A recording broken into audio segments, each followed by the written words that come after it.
A lot of these videos do have elements of, again, problem solving, but at the same time too, let's make people laugh a little bit. Okay, let's make people want to enjoy watching our videos and not just have to sit through a 30-second corporate video. Yep. And we're not trying to be anyone we're not. I mean, so that's the thing, is like we are who we are. We embrace who we are. We love who we are, and we're just going to continue to show people that and bring people along for the ride.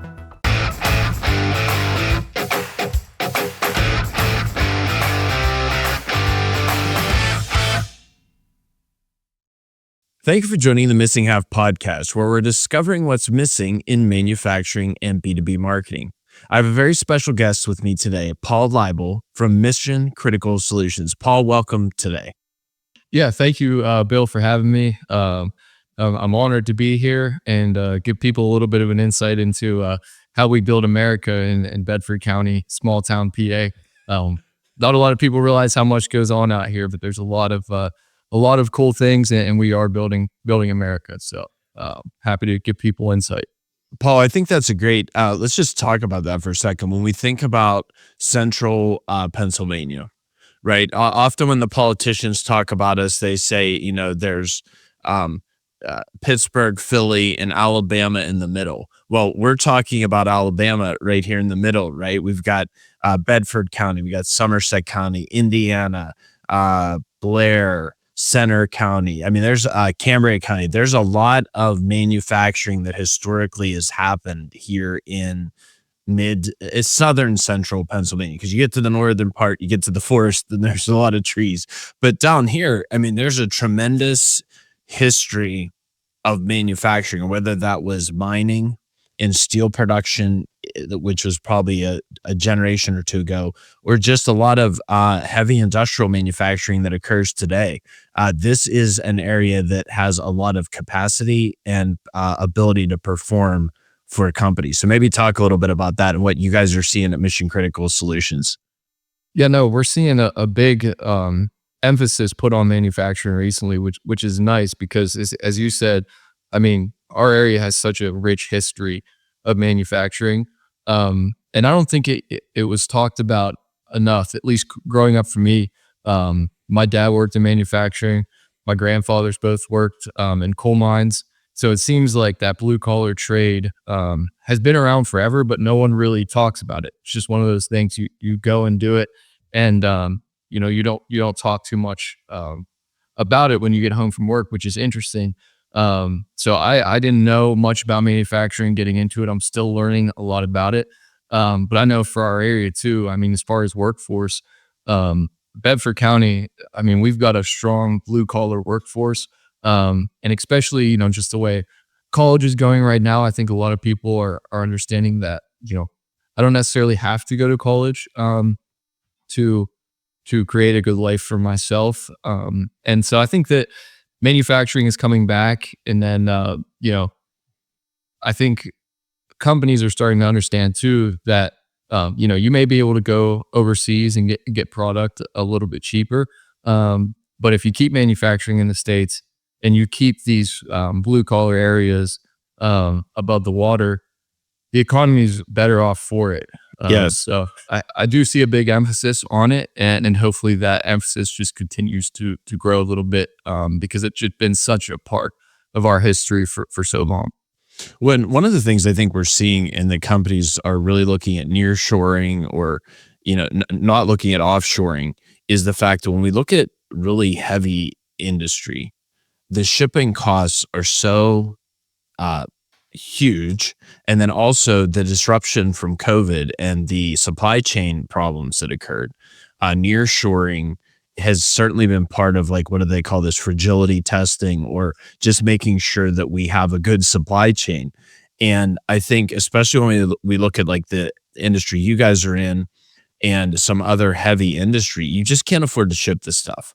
And then beyond that, you can't afford to be without it if there's a problem with longshoreman strikes, if there's a problem with, certainly, the COVID epidemic and those type of situations. So I think you're exactly right, Paul. There's a lot of advantages to nearshoring, to finding local manufacturing. And when you look at the freight differential, you look at the supply chain assurance, that there's dollars and cents that add up there that make local manufacturing more cost competitive than offshore manufacturing. Yeah, no, for sure. You hit the nail on the head with that one. I think it's interesting too. I don't know if it's just the world we live in now where we want something and we want it fast. And as great as that is, I think that causes a lot of disruption even too with supply chain because a Sure. lot of these big corporations who are ordering product from us or ordering product overseas, a lot of these big corporations, let's say they have a supply chain liaison or a purchaser, that's their sole job. And this corporation may be so large that um, that's what they're focused on. They're focused on just getting what they need at the best price as fast as they can. But when you talk about, you want quality, you want it cheap, and you want it fast, you can't have all three of those things. There's got to be one that gives, and I think for those people that might work there, focusing on the long term of that and understanding that yes, this might be the cheapest option right now, but what are all the issues going to be, and it's not their job to worry about that. I guess. So I guess if people had a better understanding of, yes, I'm getting my job done, I'm getting product for the best price, but what's that landed cost going to be? Because a Sure. lot of people don't account for the landed costs at the time. I mean, when you talk about shipping, you talk about tariffs, you talk about all of that. And I'm not saying any of this is wrong, but it's just Sure. something that these corporations should definitely keep in mind and understand too. I mean, even down to, if there's a problem in manufacturing, there's a communication barrier in Sure. a lot of these places. So you can call us, and we can be on the phone with you that day and try and get this resolved. Where there's no time different, or the time difference might be minimal, Sure. but we can get that squared away, and it won't halt production. So we might not be the cheapest, but we're going to be the best, and that's kind of how we go about our manufacturing process. And I think there's something to be learned there for everyone involved. So I think that's a great transition right into mission critical solutions. So you guys have a manufacturing company here in Bedford County. And I'm not here in Bedford County, but let's just say here in Western Pennsylvania, because then I can use those words. Here in Western Pennsylvania, and let's just talk about the story of mission critical solutions a little bit, and tell us about how, like, where that company is, and then I think that's going to immediately transition to building this brand around the people and what you've done there, Paul. So maybe start into that story, please. Yeah, for sure. So I'll kind of start from the ground up. From what I know, Mission Critical Solutions is a full service subcontract manufacturing facility. So we burn, bend, cut, weld, you name it. But that's really just a part of what we do. Over the past few years, we put a lot of emphasis on our specialty services, or we do a lot of defense work. So we like to call it our special tactics team. So our engineering, our supply chain team, our project management team, and those are really of course we can burn, bend, and cut, but those are really those added advantages that you get with being with us. Just knowing that there's going to be a project manager that's going to be assigned, that that's your direct point of contact if you have any questions.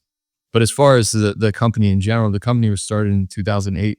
Our owner, Bob McGowan, started it. He was actually in the pharmaceutical world before this. So a lot of people always ask him, how'd you get into this? And if you asked him the simple question, that is, he has two sons at the time that he started MCS.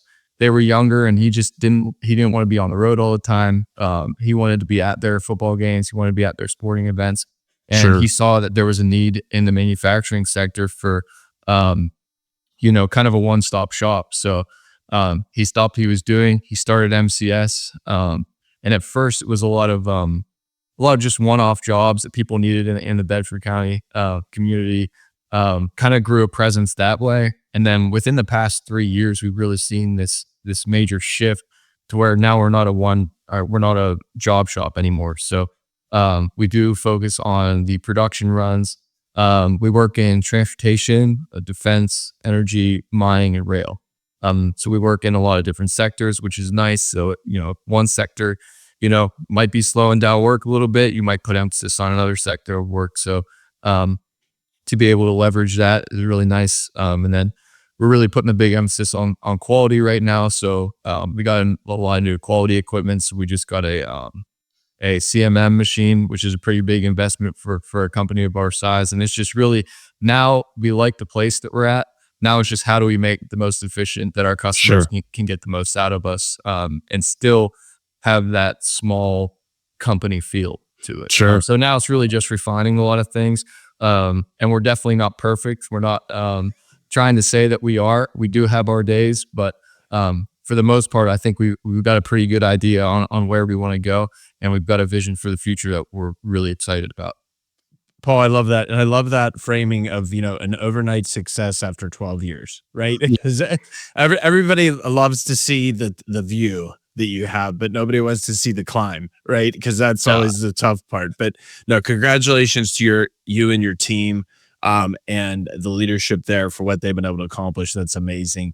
Um, well, let's talk a little bit about let's switch gears a little bit. We talked about mission critical solutions, what they do, how they do it, that type of thing, the market you serve. Let's talk about the marketing, because your role is in the marketing department. You are the marketing department, and you're making it happen. And I love this because let's be honest, there's so many companies out there that have a marketing department of one or a half, right? Like they just have someone who has the role without the title. But I really want to dive into what you've been able to accomplish as a marketing department of one, and how you're able to take this company and really present them in an effective way. So let's talk about your brand. And I love this idea of this is a leadership factory, and you're building a brand around your people and not your product. Could you talk a little bit about that? Yeah, of course. The first year that I was there, and Bill, I think we talked about this previously, but I didn't have much marketing experience before this. I didn't know much about manufacturing before this, so I was very green getting into it, and it was very eye opening to where I was like, man, I don't know what I'm gonna do with this. I have all the tools, I have all the resources. Now it's just up to me and our team to figure out, how can we get the most out of this? Because we have such a good product here, which is our people, and that's kind of what we settled on. Because it's very interesting within our industry. I mean, we don't, as a subcontract, none of these projects are our own projects. They're Sure. projects for other people, and with NDAs and different things like that, it's very secretive on what you can and can't give out. So I'm like, what am I gonna do? Because I can't even post really a picture if there's a certain product in the background of this. So um, it kind of, the idea of using our people as our product is was kind of, we kind of came to that two ways. We obviously knew we wanted to put a big emphasis on our internal marketing. So, we focus a lot on retention of our employees, and we really are like a family because 2 years ago, we had 24 people that were working for us. Everyone, you see them every day, good days and bad all around. And now we have 88, but we still like to keep that same feel. So it was really putting an emphasis on that. And then through having partners come through our building and everything like that, we had a gentleman one time who was touring our facility about 2 years ago. And I was fortunate enough to be walking around with them.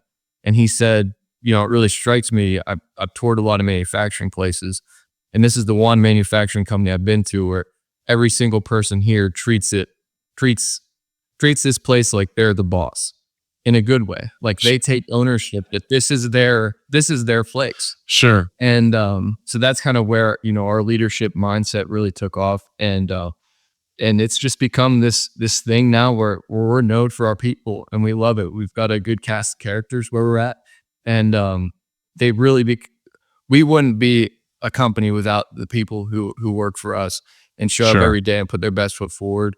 And it's an honor every day to go in and get to tell their story. I was actually talking to someone the other day, and they made the point that in my job, I'm fortunate to where I'm almost more of a journalist than I am a marketer. I talk to I'm serious. I'm just putting out the everyday stuff that you see in here. Sure. Yeah, it's all real, it's all authentic. And I get the honor to just sit, watch, and capture what they're doing, and become a journalist in the sense for MCS. So um, that's kind of where where that really took off for us. So that's a great transition into this next topic, which is the effective use of video.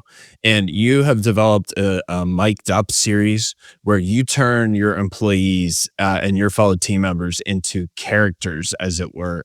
And I've really enjoyed consuming some of this content and getting to know the characters that are down there. If you guys ever decide to get out of the welding business, I think you just should start a reality TV show, kind of like, Duck Dynasty, or, We talked about it. We talked about it. so maybe talk about this mic'd up series and how you developed organic content to really activate that internal audience and really get your team to engage. Yeah, so the mic'd up series really came about, about a year ago. I really started to. I kind of personally fell in love with photography and videography, and I found it very interesting to learn it. So I was spending a lot of my time outside work watching videos on how to edit videos and how to edit pictures and lighting and all different types of things. And that, so personally, I really wanted to get into it, and it just so happened. Obviously, it was a great opportunity where I could use that in my work as well. So I really started to just take videos at first of just small clips of just things going on inside the shop. And those videos kind of really took off for us, I think, because it Sure. was nice for, these people's families and our partners to kind of see what exactly it's like behind the scenes, because it's almost like a secret. It's funny, we always talk about when you see our building from the outside, it might not look like much, but then you open up the curtains and there's all this going on in there that you would never even imagine. So to give people an inside look into that, I think people really appreciated that and enjoyed seeing it. So it was just simple clips that were 30 seconds to a minute long with some country music playing in the background. People loved it. And then I kind of was like, and again, I'm not the most original person in the world. So a lot of our best stuff, I mean, I've taken from other people. So Sure. like I'm a big football fan. And I always know like football teams all the time do mic'd up. So Sure. I was sitting at home one day and I was watching one of the Dallas Cowboys. I know that's going to pain the Steeler fans, but I was watching the Dallas Cowboy mic'd up series, and I was like, man, how cool would it be if I mic'd up our guys? Because we always say it's like a locker room and they're our teammates and everything like that. Sure. So I went online, I got the Bluetooth mic, and I put it on one of our guys, and it was comedy gold. But it also, it was a good mix of where, they were obviously doing work and they were solving problems. But they were also just being themselves. Again, that was the most authentic way for me, because that's the one thing I struggle with marketing as well. I was like, obviously I think that our company's great, and I say that we do all the right things, but how do I admit every company says that? Sure. So how do I how do I break that where I can say, if I saw this, I would truly believe that this company is what they say they are? And what better way to put on a microphone of our manufacturing workers and follow them around throughout the day? Because that's as real as it gets. Sure. Manufacturing workers too, it does take a little bit of editing. Yeah. But it kind of took off as soon as I put it out. So that series, we're really excited to continue to grow that series. And we said that's our small reality TV show. So Love that it. one has been a hit. And so again, that wasn't my original idea. I got it from seeing some football teams do it, and it just happened to work. So, Paul, we'll let the Dallas Cowboys situation slide because the Steelers are doing really well right now in our One territory. loss. One of the two losses to the Cowboys though. So Yep, that's right. Yes, that might be from what I'm not a big football fan, but from my understanding, that may be one of the highlights of Dallas's year. that's yeah. our whole year. Yeah. I can sleep well. We could lose every game the rest of the year, but I can sleep well just knowing I don't have to put up with it for my buddies or anything. I got 4 more years at least I can enjoy this. So Love it. Let's talk about video here. So I think you're right on with when you try to communicate core brand principles. Every company says they have good customer service. Every company says they have quality. Every company says they have a unique workforce. They all say these things. And we can use stock videography, stock photos. We can use words that we have copywriters write. But the reality is, if we can break through with candid content, if we can break through with original content, There is no there's no substitute for that. And I think the other thing we're seeing, and this is one of our initiatives for 2025, is looking at how do we develop content for our clients that AI can't, right? So, I guess they're saying now in the future, you're gonna be able to type it in and it's gonna be able to make a video and it's gonna look authentic. Well, we're going to be able to figure that out. And I guarantee that there's no AI smart enough to replicate Bedford County manufacturing workers' authentic thoughts and comments and ideas that they're going to spout off in this mic'd up series. So I think that's a great way to really capture who you guys are in your originality. Yeah, and I think, I mean, there's two things because I've also thought about the AI and stuff as well, and AI has gone so far in such a short period of time. But all the video I've seen for AI, I mean, you can It's tell that's bad. AI. It's bad. Yeah, it's not great, but I'm sure it's going to get better, and I'm Sure. sure someday you will possibly have to compete with that. But as of right now, I mean, I say characters in the most polite way possible, but we have a great cast of characters, and they're hilarious. Every time I walk out the shop, I'm dying laughing at something. So I'm like, people would really enjoy this, and there's really two ways to look at it. We talk about a lot, and me and the vice president, and he always tells me, hey, listen, like no matter what we do, people will not care what you say. They care about how you make them feel. That's right. Okay. So, try and invoke emotion. And that's the country music's a great example for that. Country music historically has been used to people like it because it's storytelling.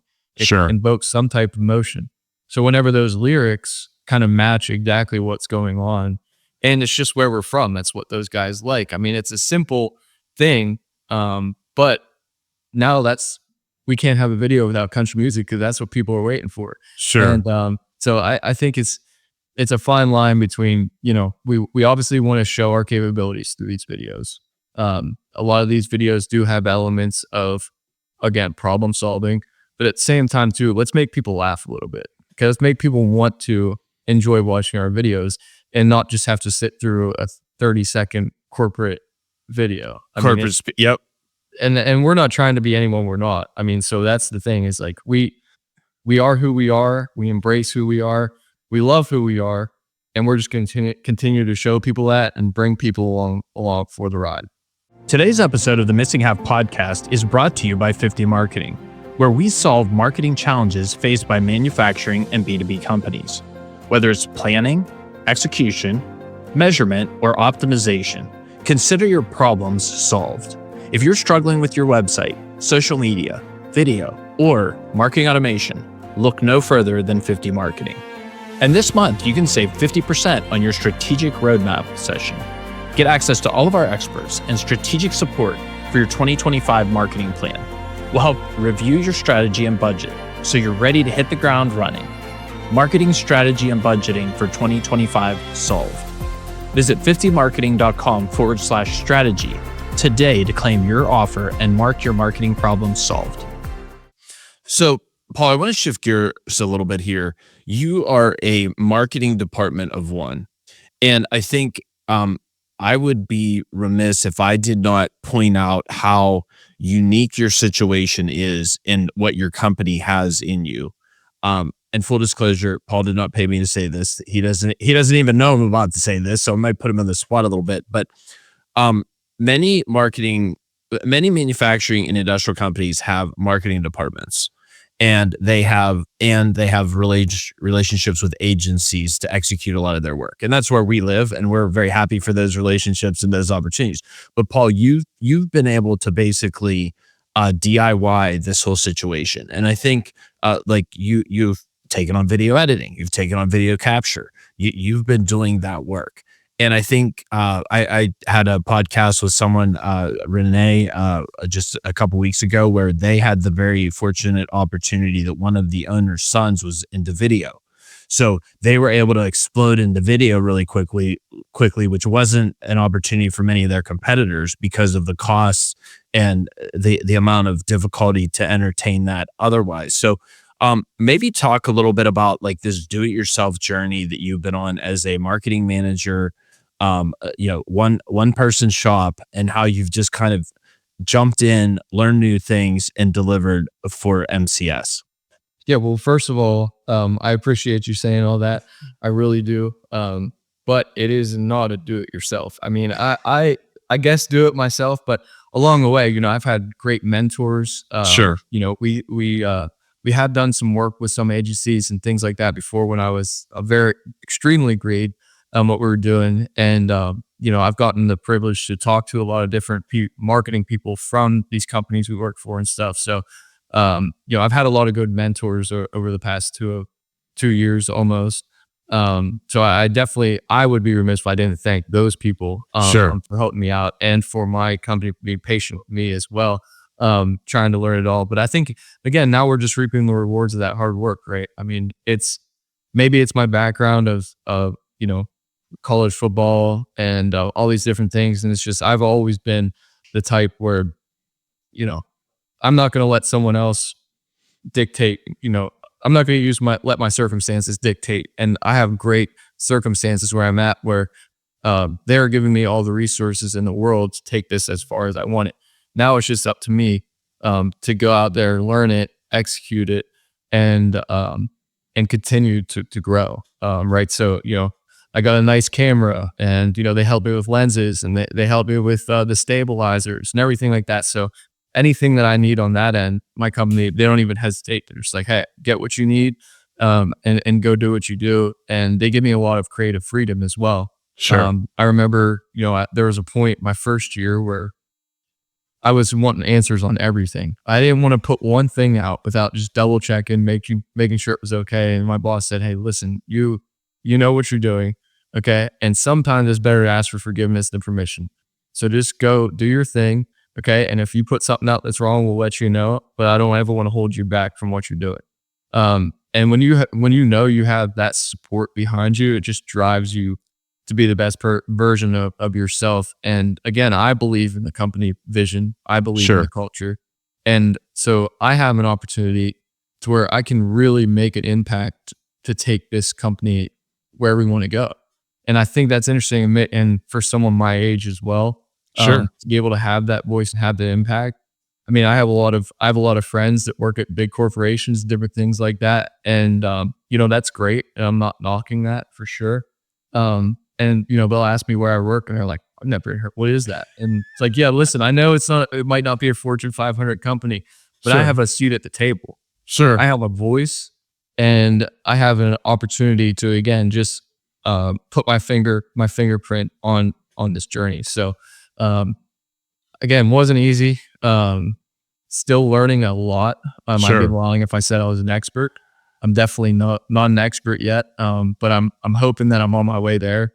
And I just have to thank those people along the way, for helping me. And then obviously having a company that is pushing me and behind me, to take us where we want to go. So just really leaning into it, and Sure. not being afraid. I've done a lot of things too that didn't work.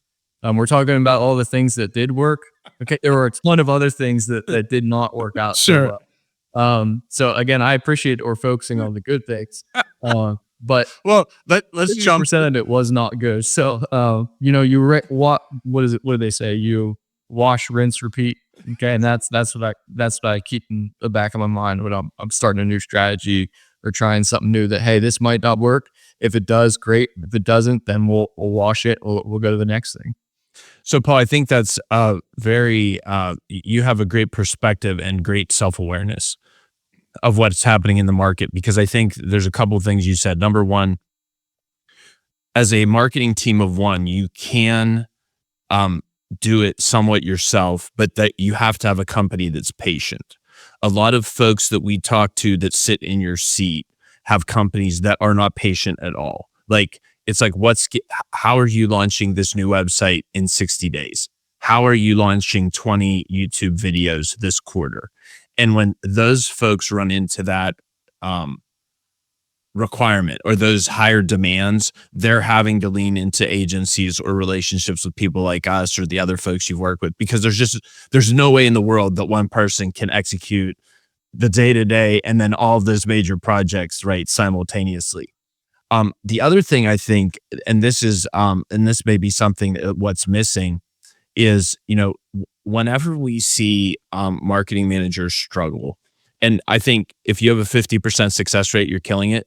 But like, if there's those things, one of the things I see in talking to marketing managers who try to insource too much is that there are things that they try, they start, it gets stopped because they can't learn it fast enough because it's changing so rapidly, that's a place where we need to reach out to other people who have a team that's what they do every day, just like what you guys do at MCS. Like, you guys do your thing every day, so you're way better at it than a job shop who is just gonna be like, oh yeah, I'll take on this project. So I think that's a great, like, self-awareness of where you've started and where you're progressing. And I think it's also, I don't want to create the expectation, if there's a CEO out there listening to this that says, oh, well, why isn't my person doing it all? Well, okay, it's all about what are the requirements, what are the expectations, and across what scope of work before we can say, yes, we can do it ourselves. Yes, we need a department, or yes, we need an outsourced partner in an agency or something to execute this spectrum of work. So I think it's perspective. Do you see that as well? Yeah, I definitely see that, and everything that you just said. Again, like my first year, I went through all that. I mean, I think everyone who and I guess I'm speaking for my company a little bit when I say this, because I don't know for sure, but everyone who gets a marketing person, I think, always thinks in the back of their head, like, there's a chance we hire a marketing person, like, we're going to take off. And there's obviously a lot more that goes into it than that. That's a good start. Sure. Uh, but I think too, being able to, and again, this is kudos to our leaders for being like this, but having an idea of being able to keep the bigger picture in mind, and the understanding that it might not look like a whole lot week to week, but then over months, you look back and you say, "Hey, we actually, there's a lot here Sure. that we did, and that's all in line with our vision for where we want to go." So it might not be that instant gratification that we talked about earlier, but over time, those things do add up, and this stuff doesn't happen overnight. And I think when you spoke a little bit about too, you know, someone might see it and say, "Well, why is it my person doing everything?" Um, it's I think a lot of times, and again, I'm not saying I'm perfect by any Sure. means, but um, I think too, you just having a good idea of what you can actually accomplish in an 8-hour day. If you're good at time management and everything like that. And again, maybe it was just my background that prepared me well. But like, throughout a week, or we do obviously like our strategies, we do them quarterly. So I already know what exactly I'm putting out. A lot of my stuff is scheduled out, a month in advance. So I kind of take that month, and now I can work on those bigger picture items. I can work on the next month. I can work Sure. on the next large company video because I did the hard work on the front end to make sure that, the posts and the emails, things like that are going out when they need to. Okay, now let me take a breath, take a step back, and now I can really experiment with some stuff and kind of teach myself some of these things to keep growing. So again, that stuff accumulates over time. And then just leaning into it again and just embracing that, if you are growing, you're dying. And I Yes. truly believe that. And so that's exactly how I go about my day. And then again, of course, having the leadership behind me to, understand that this stuff is going out, it's going out for a reason. And while that's all going out, I'm going to be behind the scenes working on what's next. Sure. No, that's great. I love that. And I think there is a lot of truth to having proper project management, time management. That starts with great strategy. That starts with then, tactical plans and project management, calendaring. Those are key elements. I mean, those are foundational, whether you're a student, whether you're a professional. But I think sometimes what we see is companies will give goals to the marketing department, and then nobody does the math. Oh, wait, there's 3 years of work here, and we want that done in 6 months, and we're not willing to allocate any other resources to it. Well, then if you're focused on everything, you're focused on nothing. And this goes back to just fundamental. You don't go on your factory floor and have a line on the factory floor that can produce 100 units in 6 months and go to the team and say, we want you to produce 200 units. You might be able to get them to get you 110 units or 115, right? If you really tweak some things and motivate the team. But we go to the marketing department and we're also often asking for 2x production out of 1x availability or resourcing. And so I think having some of those kind of fundamentals in place are so important. Doing that napkin math of, oh, there's 8 hours in a day, there's 40 hours in a week. This is what the team has. This is their budget. Oh, wow, there's a tremendous mismatch between what we're asking and what's able to be delivered. So we have to recalibrate, reprioritize, or we have to add resources. So I think those are really fundamental things that every company should do. And it sounds like you and your team work closely to make sure there's alignment. Yeah, and I think too, I mean, a lot of that comes down to as well, a lot of people not fully understanding what all it takes to be a good marketer. Sure. Because I still, and again, I will walk out on the shop floor and it's just like, I don't even know how many people know exactly what I do in a day. But they'll say that to me all the time. They're like, what do you even do up there? What do you do up in your office? I mean, you just sit up in your office. And so it's very, people don't have the greatest understanding. And in a lot of companies, I'm fortunate it's not mine, but I'm sure a lot of companies, even the top managers don't know exactly what goes on in marketing. So you almost can't fault them for thinking Sure. that all that work can be done in such a short amount of time. But again, that's when it's got to be on you to let them know and have that relationship with them to say that, hey, this is not that realistic, and explaining the reason to why that is. And so, I'm just fortunate enough where I had that type of relationship that I can do that and they trust me. I'm sure not everyone's in that same boat, but at the end of the day, just letting them know that, hey, this might not be too reasonable, but we can do this and this is what you're going to get out of it and everything like that. And just, I guess, giving people an insight into what exactly it takes. Cause a lot of people are afraid to speak up as well. And I was the same way when I first started because I was given projects and things like that maybe I was like, okay, I'm thinking in the back of my mind, like, I don't think this is possible. But then of course I'm saying, oh yeah, that's great. Yep. We'll get it done. Yeah. And then it turns out not the best thing because I didn't have the proper time or resources to do it. So speaking up and creating that relationship, to have them understand exactly what this all takes. And again, you can't fault those managers and things like that for it if they don't know. But that's when, again, I'd say it's your job to let them know exactly what that can be, or if you need more resources, or if you need more team members, whatever the case may be.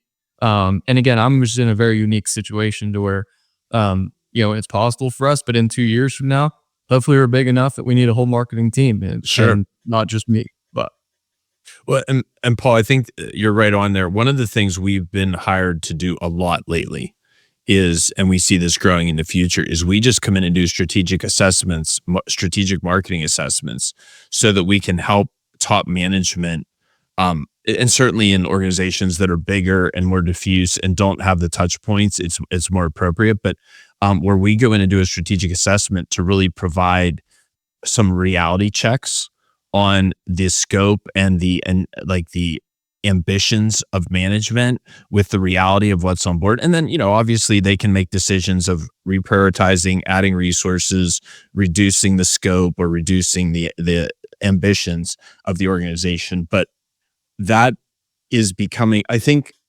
managers and CEOs, C-suites, founders are becoming more aware that there is a tremendous lack of knowledge that they have of what actually goes into just simple things like, oh, we want to put a little video on Facebook about that. Oh, okay, just go up there and click on it. It's all good, right? Like it's a little bit more complex. That not much, but a little bit. And that's just an example using some hyperbole. But I think we're going to see more and more of that strategic check and help with annual planning to allow there to be a little bit better matching of resources and ambitions to make sure, because no matter what, the C-suite wants their team to be successful. It would be better for the internal marketing team to pick 5 initiatives and knock them out of the park than have 10 initiatives that they do very, very poorly consistently on each. It's better to do a couple things well. So we're starting to see those strategic assessments help companies leverage our experience across hundreds and hundreds of manufacturing and industrial companies to give them that good advice. Yeah, I think that's perfect too. Again, because we always say as well, you only hit a target that you aim at. That's right. Uh, and so for us, that's having the bigger picture. So it's two things in one there, right? So you gotta obviously you only hit a target you aim at, but at the same time having that awareness to understand that all these little things are gonna add up to getting to that final target. Yes. So that's, kind of what we focus on too. And we have a lot of people ask us all the time, or, I'll talk to other marketing people who say, well, what do you use for measuring? How do you measure how successful something is and how Sure. we don't? I mean, that Sure. we have the analytics, we have all the numbers on the back end. We can see how well things do, but we really don't worry about that because one, if our customer comes in and, let's just say our orders are growing. Okay, well, we can probably make the assumption that marketing had something to do with that. Sure. Or we'll have people come into our office all the time and they'll say, hey, we see your stuff online, we see, and then to us, like those are all the numbers we need because those numbers that you see online, although they're great to have and they do tell a story, those can be skewed in a lot of different ways by a Sure. lot of different variables. But again, the real story is, are you growing or are you dying? And, we see the bigger picture and understand that, we're not going to get so caught up in the weeds. Sure.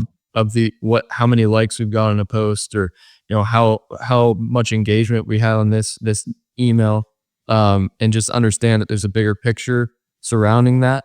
And let's not try and get so caught up in these numbers, which is very fortunate on my end as well, because I'm sure there's a lot of other people in my seat who are just need to have the numbers to have to Yes. show that they're hitting these certain targets, which I can understand.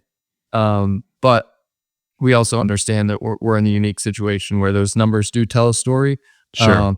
But we trust that what we're doing is going to get us to where we need to go, and we don't care about the numbers. Sure. When I think, Paul, you guys are in an interesting situation where you and your team have established a niche and you're able to grow in that niche without running into tremendous competitive headwinds. Let's fast forward 5 or 6 years and let's say you guys have tripled or quadrupled in size and now you're competing with very large companies for work. That's when probably in the life cycle of your marketing journey, that's where like over that time period, you'd have to switch gears and really start looking at the details and the analytics because one, the budgets will get bigger. So ownership's going to want to know more about what's going into it, and rightfully so. And you hit the nail on the head. A lot of companies in that mid-market space, if they're north of 30 million in annual revenue and they've got, a significant marketing budget, they're not looking at momentum.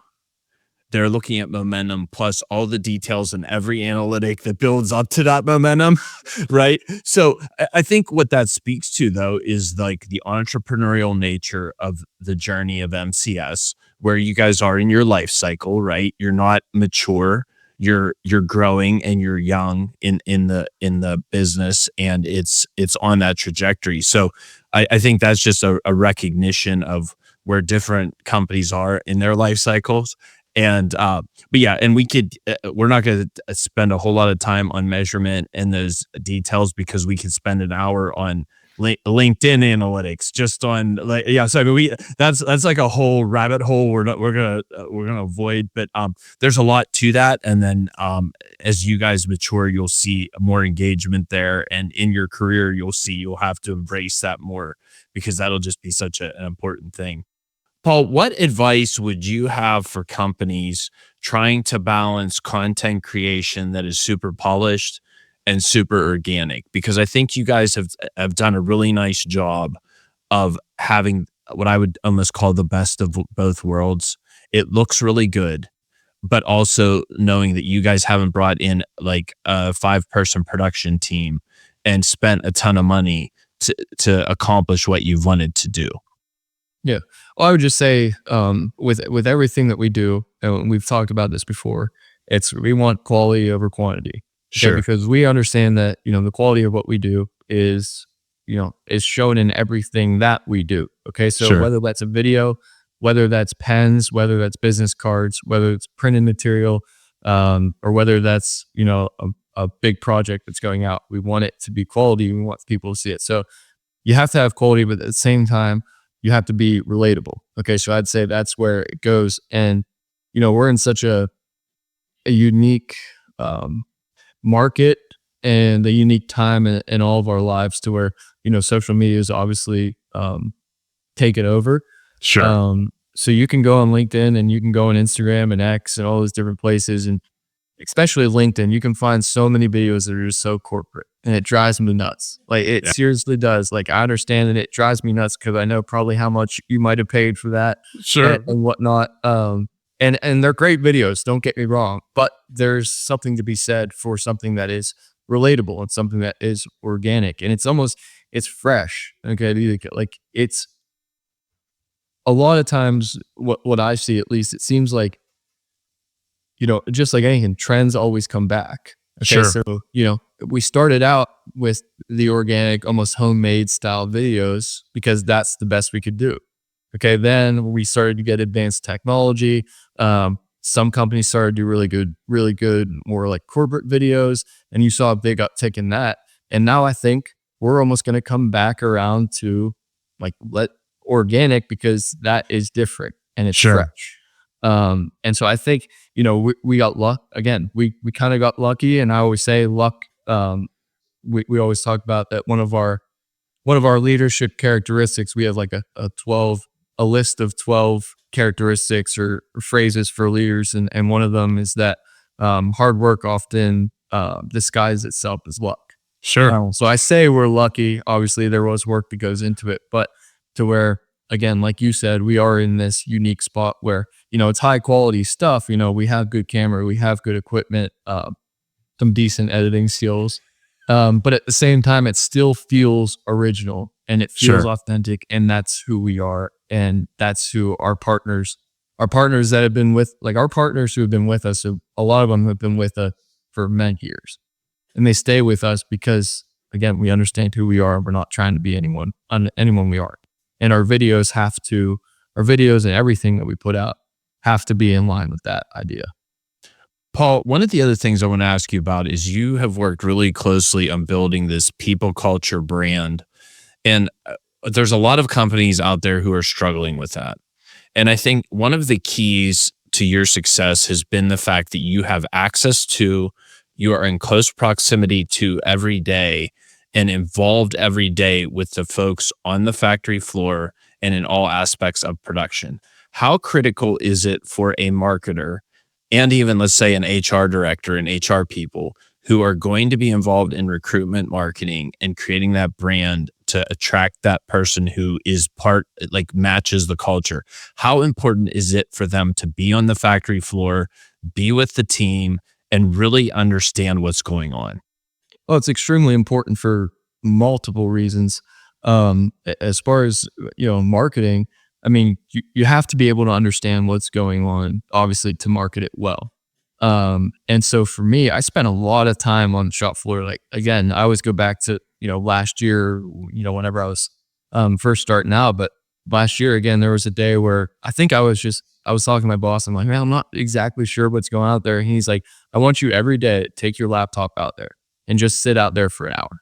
There's a desk, Nice. the shipping and receiving desk. Just take your laptop. Don't even just watch what all is going on around you. And obviously, people come up and talk to you and everything like that. I just became super appreciative of the work that those guys do out there, because, again, I think a lot of people have a skewed perception of what hard work really is. Sure. I mean, it's trivial for sure, but I also work hard every day because I'm fortunate to where, yeah, I do, even though the guys like calling me a paper pusher, I do get to sit in the office all the time. I do get to, wear the nice shirts and different things like that. But I appreciate the work what they do, because I see what they do is hard work. Okay. They come Sure. in at 3:30 in the morning sometimes in the summer when it's 120 degrees in the shop and they're welding equipment and they're there for 10 plus hours every day, welding metal and slinging metal around. Like that is hard work. What I'm doing isn't. So that kind of, not to get off topic, but that's also what kind of pushes me as well. But then obviously I want to market them in the best light because I appreciate what they're doing for us. And that again happens over time. So it's just extremely important to be able to understand what is going on exactly in your company. And then just have organic conversations with these guys, like figure out, obviously like I'll go out there all the time with my camera and stuff like that. And then 80% of the time, I'm not even taking videos or anything. I'm just talking to these guys and Sure. I'm talking to them throughout the day.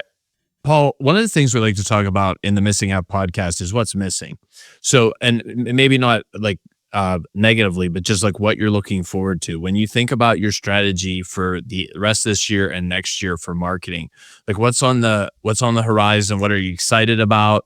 What are some gaps you want to clean up from last year? Just kind of like an open discussion so we can learn what's missing in manufacturing marketing. Yeah, for sure. So lots of exciting things going on for us. We just acquired a new building a few months back. So getting that up and running, it's in a whole another sector of manufacturing work as well, which Okay. is it's bridge grid. Okay. So basically just it's a alternative to rebar for bridge manufacturing. So there's a bunch of different types that isn't going to be nice from the marketing standpoint, obviously because it's something new, but two, that's a product that I can market. Okay. Cause again, Sure. I'm still going to keep the people at the forefront of it. But it'll be nice to kind of be able to show exactly what this product is, what the benefits are to it and everything like that. So, a lot of good stuff in the works for that, following projects from the time they come in as raw material to now actually going to the site where this bridge is and seeing it being put up. And I think that again for internal will be awesome for our guys to see, Sure. exactly. Cause a lot of these guys want that project leaves the shop, never see it again. To Sure. be able to see that in action. So definitely excited about that.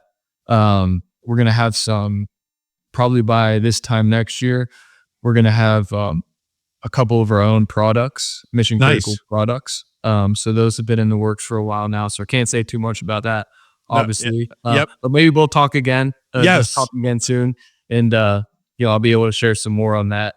And then as far as the missing gaps for us, obviously we focus a ton on internal marketing, which again, that's always going to be at the forefront. But I think putting an emphasis on a segment of our external. Okay. So obviously we like to have a good balance between the internal and external. We try and do, a 50-50 split.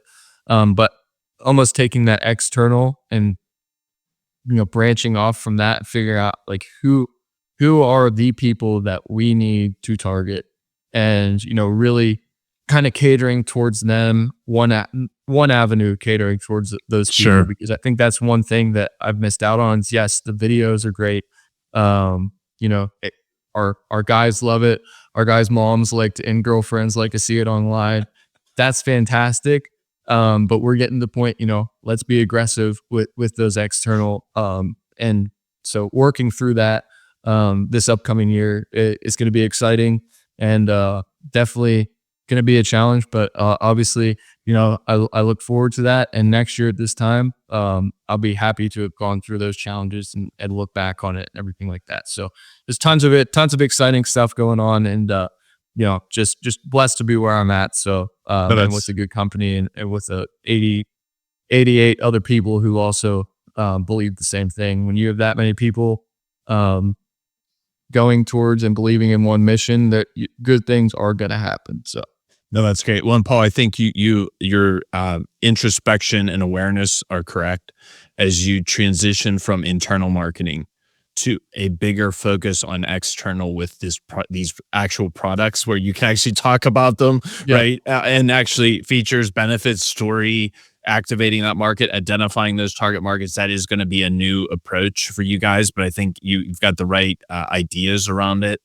And but no, I really thank you for sharing like what's missing or what you see that you've got to address going forward, because that's where we as a community of manufacturing and B2B marketing professionals can learn from each other, can share and recognize those differences.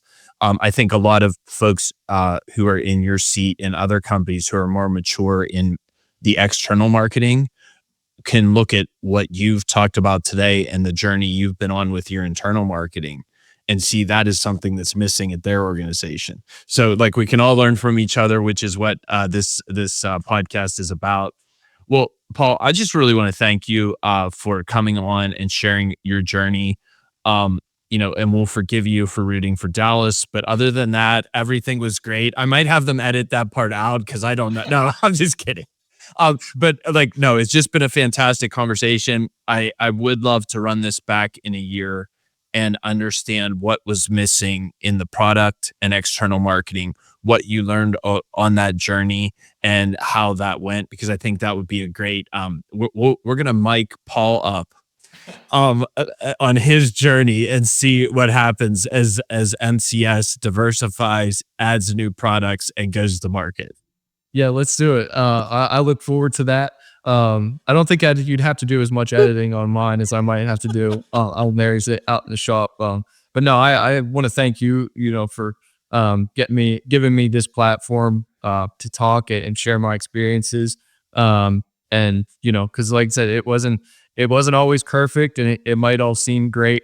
But at the end of the day, I just had the honor of working with 80 people again, who I get the honor to just share their story.